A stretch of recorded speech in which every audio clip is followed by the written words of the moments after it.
Hello everyone, welcome back again बेटा। आ गए हैं हम एक आपकी नई वर्कशीट के साथ। वर्कशीट है बेटा शिक्षा निदेशालय राष्ट्रीय राजधानी क्षेत्र दिल्ली द्वारा जारी की गई। वर्कशीट नंबर है आपकी 11। ये है बेटा कक्षा 8 की हिंदी की चिट्ठियों की अनूठी दुनिया। जो वर्कशीट हमने पिछली वर्कशीट में भी पढ़ी थी कि चिट्ठियों की अनूठी दुनिया पाठ से ली गई है। तिथि है ये आपकी 3 नवंबर 2020 की वर्कशीट है। विद्यार्थी को अपना नाम, अपने कक्षा अध्यापक का नाम भी लिखना है। तो चलिए पढ़ते हैं बेटा, शुरू करते हैं। वर्कशीट में दिया क्या गया है। अगर आपने जो है चैनल को सब्सक्राइब नहीं किया तो बेटा चैनल को सब्सक्राइब करें ताकि आपको आने वाली नोटिफिकेशन और वर्कशीट टाइम से मिलती रहे। तो चलिए शुरू करते हैं। पिछली शताब्दी में पत्र लेखन ने एक कला का रूप ले लिया। डाक व्यवस्था के सुधार के साथ साथ पत्रों को सही दिशा देने के लिए विशेष प्रयास किए गए। पत्र संस्कृति विकसित करने के लिए स्कूली पाठ्यक्रमों में पत्र लेखन का विषय भी शामिल किया गया। क्या किया गया बेटा? पत्र संस्कृति को विकसित करने के लिए स्कूलों में जो है स्कूल के पाठ्यक्रम में यानी कि सिलेबस में क्या किया गया, उसमें जो है पत्र लेखन का विषय भी शामिल किया गया। आगे है कि भारत ही नहीं दुनिया के कई देशों में ये प्रयास चले और विश्व डाक संघ ने अपनी ओर से और भी अधिक प्रयास किए। विश्व डाक संघ की ओर से 16 वर्ष से कम आयु वर्ग के बच्चों के लिए पत्र लेखन प्रतियोगिताएं आयोजित करने का सिलसिला सन 1972 में शुरू किया गया। तो विश्व डाक संघ ने जो है 16 वर्ष से कम आयु वर्ग के बच्चों के लिए जो है पत्र लेखन प्रतियोगिताएं आयोजित की। और ये कब शुरू हुआ बेटा ये सिलसिला? ये हुआ 1972 में।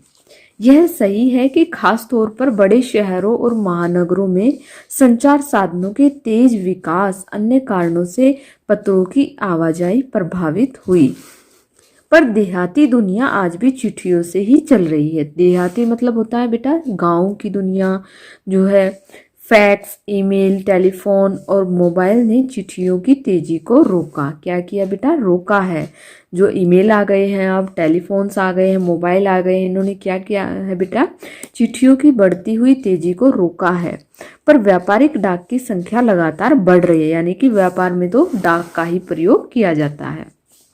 आगे है बेटा, जहाँ तक पत्रों का सवाल है, अगर आप बारीकी से उसकी तह में जाएं तो आपको ऐसा कोई नहीं मिलेगा जिसने कभी किसी को पत्र न लिखा या न लिखाया हो, या पत्रों का बेसब्री से जिसने इंतजार न किया हो। पहले क्या होता था बेटा? पत्रों का लोग बेसब्री से इंतजार करते थे। पहले फ़ोन नहीं होते तो ऐसे जो है हर रोज़ बातें नहीं होती थी। बहुत कई महीनों में बातें होती थी, वो भी चिट्ठियों के जरिए। और जब क्या होता था, चिट्ठियों का इंतजार होता था। हमारे सैनिक तो पत्रों का जिस उत्सुकता से इंतजार करते हैं उसकी कोई मिसाल ही नहीं। एक दौर था जब लोग पत्रों का महीने इंतजार करते थे। क्या करते थे बेटा? महीनों इंतजार करते थे पत्रों का। पर अब वह बात नहीं। परिवहन साधनों के विकास ने दूरी बहुत घटा दी है।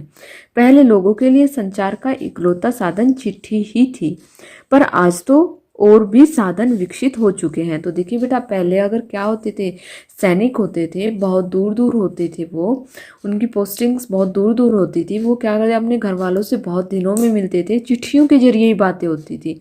लेकिन आजकल क्या हो गया बेटा, परिवहन के साधनों से ये दूरी घट गई है। क्या होता है, सिपाही या सैनिक भी जो है एक दिन में ही अपने परिवार वालों के पास आ जाते हैं। तो ये किस लिए हुआ है बेटा? ये संचार के साधनों की ही बदौलत हुआ है। आगे है बेटा, शब्दार्थ दिए गए हैं। शताब्दी क्या होती है? 100 वर्ष पूरे हो जाते हैं तो एक शताब्दी जो है कंप्लीट हो जाती है। प्रयास होता है कोशिश, संस्कृति होती है परंपरा, विकसित होता है बढ़ावा देना, आवाजाही होती है आना जाना, देहाती होती है गांव की या ग्रामीण, तह या गहराई होती है। क्या होती है बेटा? तह, गहराई होती है, मिसाल, उदाहरण होती है, परिवहन, यातायात होता है। आगे अब गद्यांश के आधार पर निम्नलिखित प्रश्नों के उत्तर दीजिए। तो हमने जो है पढ़ लिया है बेटा गद्यांश को, और अब देने हैं इसी के आधार पर प्रश्नों के उत्तर। तो सबसे पहला प्रश्न क्या है? पत्र संस्कृति विकसित करने के लिए क्या किया गया? क्या किया गया, हमने ऊपर पढ़ा है बेटा, विकसित करने के लिए स्कूली पाठ्यक्रमों में पत्र लेखन का विषय भी शामिल किया गया। तो इसका उत्तर हम कैसे लिखेंगे, इसका उत्तर हम लिखेंगे कि पत्र संस्कृति विकसित करने के लिए स्कूली पाठ्यक्रमों में पत्र लेखन का विषय भी शामिल किया गया। ये हमारे होगा बेटा प्रश्न नंबर 1 का उत्तर। आगे है बेटा कि जो है विश्व डाक संघ द्वारा क्या शुरू किया गया और कब। तो क्या शुरू किया गया था बेटा, विश्व डाक संघ द्वारा जो है 16 वर्ष से कम आयु के बच्चों के लिए क्या की गई थी, पत्र लेखन प्रतियोगिताएं आयोजित की गई थी। और सिलसिला कब शुरू हुआ था, हमने पढ़ा था 1972 में। तो इसका उत्तर हम लिखेंगे बेटा कि विश्व डाक संघ की ओर से 16 वर्ष से कम आयु वर्ग के बच्चों के लिए पत्र लेखन प्रतियोगिताएं आयोजित करने का सिलसिला सन 1972 में शुरू किया गया। तो क्या है बेटा, दोबारा पढ़ते हैं। विश्व डाक की ओर से 16 वर्ष से कम आयु वर्ग के बच्चों को जो है पत्र लेखन प्रतियोगिताएं आयोजित की गई और यह सिलसिला 1972 में शुरू हुआ। प्रश्न नंबर 3 है कि सैनिक पत्रों का उत्सुकता से इंतजार क्यों करते थे।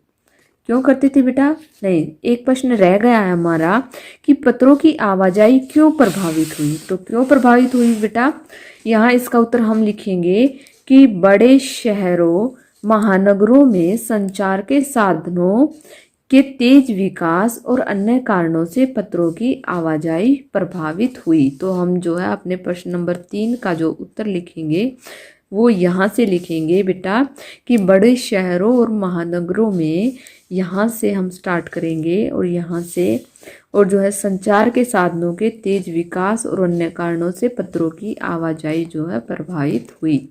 यहाँ तक जो है हम अपने प्रश्न नंबर 3 का उत्तर लिखेंगे।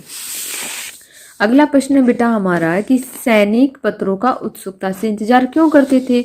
क्योंकि बेटा वो बहुत बहुत दिनों में घरों में आते थे और जो है उनका अपने परिवार वालों से जो है मिलने का जो अवसर नहीं मिल पाता था। तो हम यहाँ पर लिखेंगे कि सैनिक पत्रों का उत्सुकता से इंतजार करते थे क्योंकि पहले पत्र के अलावा समाचार पाने का कोई और साधन नहीं था और जो है संचार का इकलौता साधन क्या था बेटा, चिट्ठी ही थी। जब संचार के साधन इतने जो है नहीं चलन में आए थे, और क्या था संचार का जो है आपस में बातचीत करने का इकलौता साधन क्या था बेटा, चिट्ठी ही थे।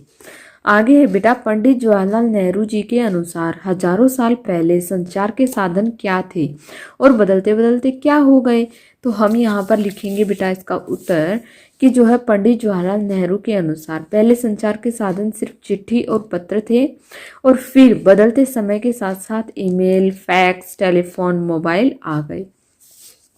आगे है बेटा, गतिविधि दी गई है, किसी सैनिक को पत्र लिखिए।